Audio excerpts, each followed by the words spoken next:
대통령께서 박단 전공의협의회 비대위원장과 장시간 면담한 이후 정부는 의료계와 대화의 끈을 놓지 않기 위해 문을 열어놓고 접촉을 시도하고 있으나 별다른 진전이 없는 상황입니다. 특히 의료계에서 정부와 1대1 대화를 원한다는 주장이 있어 정부는 일주일 전부터 5+4 의정협의체를 비공개로 제안하였지만 이마저도 거부하고 있어 유감을 표하지 않을 수 없습니다.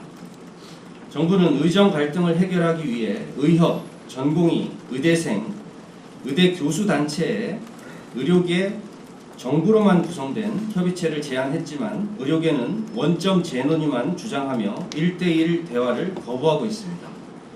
의료계는 지금이라도 어떤 형식이든 무슨 주제이든 대화의 자리에 나와 정부와 합리적이고 건설적인 논의가 진행될 수 있도록 협조해 주시기 바랍니다. 최근 한 의과대학 학생회에서 소속 학생들의 학업 복귀를 집단적 강압에 의해 막아왔던 사실이 확인되었습니다. 의과대학 TF팀 명의로 학교 측의 수업 재개와 관계없이 단체 수업 거부를 지속할 것을 소속 학생들에게 요구하였고 이를 어기고 수업에 참여할 경우 전 학년 대상으로 대면 공개사과와 속칭 족보라 불리는 학습 자료에 대한 접근을 금지한다고 경고한 사실이 확인되었습니다.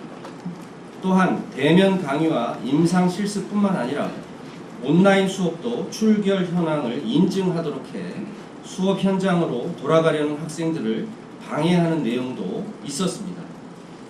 이는 실정법을 위반한 행위일 뿐만 아니라 개인의 자유로운 의사결정을 강압적으로 막아왔다는 점에서 헌법 가치에 반하는 행위입니다. 그 어떤 곳보다도 자유의 가치가 존중되어야 할 학교에서 이러한 불법적 강요 행위가 벌어지고 있다는 점이 충격적입니다. 교육부는 이 사안에 대해 지난 4월 18일 즉각 경찰에 수사 의뢰했고 다른 대학에서도 이러한 일이 있는지 사실 확인에 나섰습니다. 유사한 사례가 확인될 경우 정부는 지난번 전공의 복귀를 방해한 사건과 같이 법과 원칙에 따라 엄정 조치할 것입니다. 최근 의료계 일각에서 4월 25일이 되면 의대 교수들의 집단 사직이 현실화되고 대한민국 의료가 붕괴될 것이라고 근거 없는 주장을 하고 있어 국민 불안을 가중시키고 있습니다. 이는 사실이 아닙니다.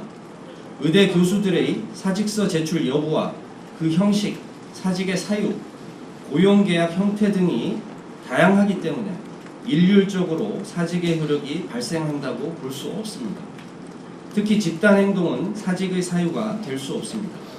현재까지 대학 본부에 정식으로 접수되어 사직서가 수리될 예정인 사례는 없는 것으로 교육당국이 파악하고 있습니다. 교수님들은 환자와 보호자 곁을 지키며 전공의와 학생들을 올바른 길로 이끌어 주시기를 다시 한번 요청드립니다. 서울대병원 소아신장분과 교수 2분이 의대 증원 등 정부 정책에 반대하며 사직서를 냈다는 보도가 있었습니다. 사실이라면 어린 환자와 부모 입장에서는 참으로 절망적인 소식이 아닐 수 없습니다. 중증 소아 환자 치료와 같은 필수 의료 분야의 고위험, 저수가 문제는 정부가 최우선적으로 해결하고자 하는 의료개혁 핵심 과제입니다. 사직은 문제 해결의 방법이 결코 아닙니다. 두려움에 찬 어린 환자 곁을 지켜주실 것을 간곡히 부탁드리고 정부의 정책 개선 노력에 함께 참여해 주실 것을 요청드립니다.